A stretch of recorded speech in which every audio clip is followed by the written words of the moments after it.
పండగ అంటే happiness, happiness అంటే అన్విత. అందరికీ సంక్రాంతి శుభాకాంక్షలు. Anvita it's not just about building homes. At Anvita it's about building happiness. Secunderabad జిల్లాగానో సికింద్రాబాద్ని కార్పొరేషన్ గానో చేయాలనేటటువంటి ఆయన పోరాటంలో సంచలన వ్యాఖ్యలు చేసుకొచ్చారు ముఖ్యమంత్రి రేవంత్ రెడ్డి ఉద్దేశించి. అయితే ఈ వ్యాఖ్యలపైన కాంగ్రెస్ పార్టీ నాయకుడు రవికిరణ్ ఇచ్చిన ఫిర్యాదు మేరకి ఎస్ఆర్ నగర్ పోలీసులు శ్రీనివాస్ యాదవ్ పైన కేసు నమోదు చేశారు. ఇటీవల సీఎం రేవంత్ రెడ్డిపై చేసిన వ్యాఖ్యలే ఈ కేసుకు గల కారణం అన్నట్టు తెలుస్తోంది.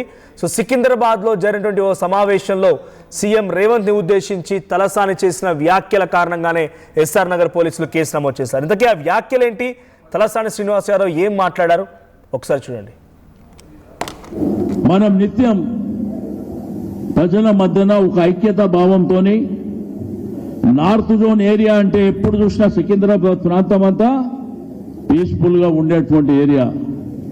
అందరు కులాలకు మతాలకు అతీతంగా కలిసిమెలిసి ఉండేటువంటి ప్రాంతం. మన దగ్గర కమ్యూనల్ వైలెన్స్ ఎప్పుడు జరగదు. మనం అందరము చిన్నప్పటి నుంచి అన్ని మతాలను గౌరవించుకొని మరి పెరుగుతున్నటువంటి ప్రాంతాన్ని ఏదో నీ అబ్బ జాగిరైనట్టు నేను ముక్కలు చేస్తా అంటే నిన్ను ముక్కలు చేస్తాం బిడ్డ జాగ్రత్త అని చెప్పి నేను ఈ సందర్భంగా హెచ్చరిక చేస్తా ఉన్నాను. మీ అయ్యా జాగిరేం కాదు, ఇది నీ ఇష్టం ఉన్నట్టు చేసుకోనికి. ఇది ప్రజాస్వామ్యం లోపల నైతికంగా ఇది ప్రజల యొక్క హక్కు. మనం నిత్యం రైట్, ఇది తలసాని శ్రీనివాస్ యాదవ్ మాట్లాడిన మాటలు. సో ఈ మాటలను ఉద్దేశించి పెద్ద ఎత్తున ఇప్పుడు ఆయన సికింద్రాబాద్లోని సమావేశంలో మాట్లాడడం, పలు వివాదాస్పద వ్యాఖ్యలు చేయడం, పలువురు మీడియాతో మాట్లాడిన మాటల్లో ఎక్కడో ఒక సంఘటనలో ముఖ్యమంత్రి రేవంత్ రెడ్డి పదే పదే దూషించడం, పదే పదే ఆయన కోట్ చేస్తూ మాట్లాడడాన్ని రవికిరణ్ అనేటువంటి ఒక ఫిర్యాదుదారుడు ఇచ్చిన ఫిర్యాదు మేరకు ఎస్ఆర్ నగర్ పోలీసులు కేసు నమోదు చేశారు. ఎస్ మధు, సిచ్యువేషన్ ఏంటి అంటే వరుసగా ఒకరి తర్వాత ఒకరు కేసులు నమోదవుతున్నాయి. అటు జర్నలిస్టుల పైన, బీఆర్ఎస్ పార్టీకి సంబంధించిన మాజీ మంత్రుల పైన. సో తలసాని శ్రీనివాస్ యాదవ్ పైన కేసు నమోదవడాన్ని ఎలా చూడాలి, బీఆర్ఎస్ పార్టీ ఎలా చూస్తోంది, ఇంతకీ ఆ ఫిర్యాదుదారుడు ఏమని పేర్కొన్నాడు ఈ అంశంలో? ఎగ్జాక్ట్లీ రవికిరణ్ అనేటువంటి వ్యక్తి కంప్లైంట్ చేసినట్టుగా తెలుస్తా ఉంది ఎస్ఆర్ నగర్ పోలీస్ స్టేషన్ లో. దాంట్లో భాగంగా ఎఫ్ఐఆర్ నమోదైంది. అసలు వివాదం ఎక్కడ మొదలైందంటే ఈ మధ్య కాలంలో సికింద్రాబాద్ కి సంబంధించినటువంటి ప్రాంతం డీలిమిటేషన్ లో భాగంగా మల్కాజ్గిరిలో కలుపుతా ఉన్నారు.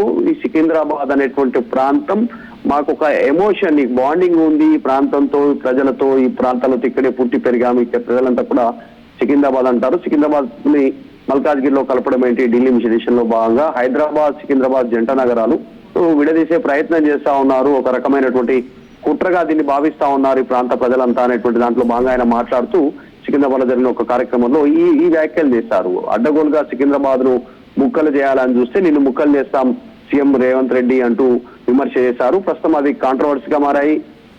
కాంగ్రెస్ పార్టీ నాయకులు ఎక్కడికక్కడ కంప్లైంట్స్ నమోదు చేస్తా ఉన్నారు, పోలీసులను సంప్రదిస్తా ఉన్నటువంటి పరిస్థితి. అయితే దీంట్లో భాగంగా ఈ రోజు మాజీ మంత్రి తలసాని శ్రీనివాస్ యాదవ్ మాట్లాడుతూ ఆ మాటలను నేను వెనక్కి తీసుకుంటున్నాను, ఏదో ఆవేశంలో అట్లా మాట్లాడడం కానీ ఇలాంటి తప్పుడు ఉద్దేశం లేదు. రాజ్యాంగ పదవిలో ఉన్నటువంటి ఆయన ముఖ్యమంత్రికి మేము గౌరవం ఇస్తాము, కావాలని ఏదో ఉద్దేశించి పర్టికులర్ గా ఆయన పైన చేయలేదు, ఆ ఎమోషన్ లో ఆ రకంగా మాట్లాడాల్సి వచ్చింది అనేటువంటిది తలసాని ఈ రోజు మధ్యాహ్నం వివరణ ఇచ్చారు. కానీ కేసు నమోదైంది, ఎఫ్ఐఆర్ నమోదైనటువంటి పరిస్థితి ఎస్ఆర్ నగర్ పోలీసులో. దీనిపైన ఇంకా తలసాని రియాక్ట్ కాలేదు. ప్రస్తుతం కాంగ్రెస్ పార్టీకి సంబంధించినటువంటి నాయకుడు రవికిరణ్ ఎస్ఆర్ నగర్ లో కేసు నమోదు చేశారు. అక్కడ ఉన్నటువంటి ఇంకా కొంతమంది కూడా ఆయనతో పాటు కంప్లైంట్ చేయడానికి వెళ్ళినట్టుగా తెలుస్తా ఉంది.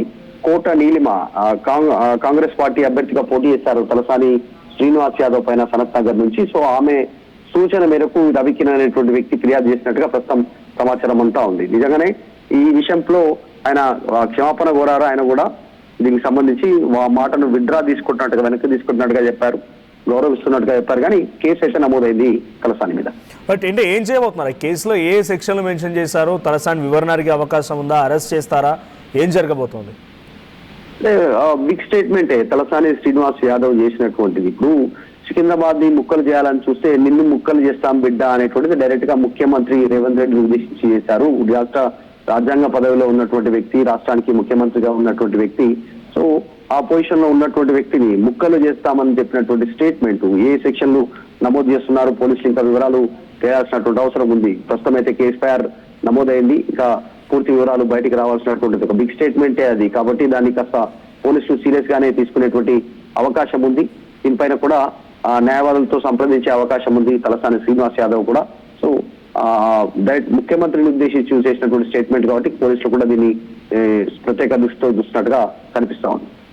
Right, thank you Madhu. So మొత్తంగా తలసాని శ్రీనివాస్ యాదవ్ మాజీ మంత్రి, సనత్ నగర్ ఎమ్మెల్యే, ఆయన సికింద్రాబాద్ ప్రాంతాన్ని మల్కాజ్గిరి డివిజన్లో కలపడాన్ని, ఇది మా ఎమోషనల్ బాండ్, సో దీన్ని ఎలా చేస్తారు, ముక్కలు చేస్తే మిమ్మల్ని ముక్కలు చేస్తామన్నట్టుగా ముఖ్యమంత్రిని ఉద్దేశించి మాట్లాడినట్టుగా ఆయన మాట్లాడిన మాటలు కొంతమంది కాంగ్రెస్ పార్టీ నాయకుల్ని కొంత ఇబ్బంది గురి చేశాయన్నట్టుగా కాంగ్రెస్ పార్టీ నాయకులు అటు సనత్ నగర్లో తలసాని శ్రీనివాస్ యాదవ్కి ఆపోజిట్లో కాంగ్రెస్ పార్టీ అభ్యర్థిగా పోటీ చేసిన కోట నీలిమ తన అనుచరుల చేత కేసు వేయించినట్టుగా, ఫిర్యాదు అందించినట్టుగా, సో తన డైరెక్షన్లో ఈ కేసు నమోదైనట్టుగా తెలుస్తోంది.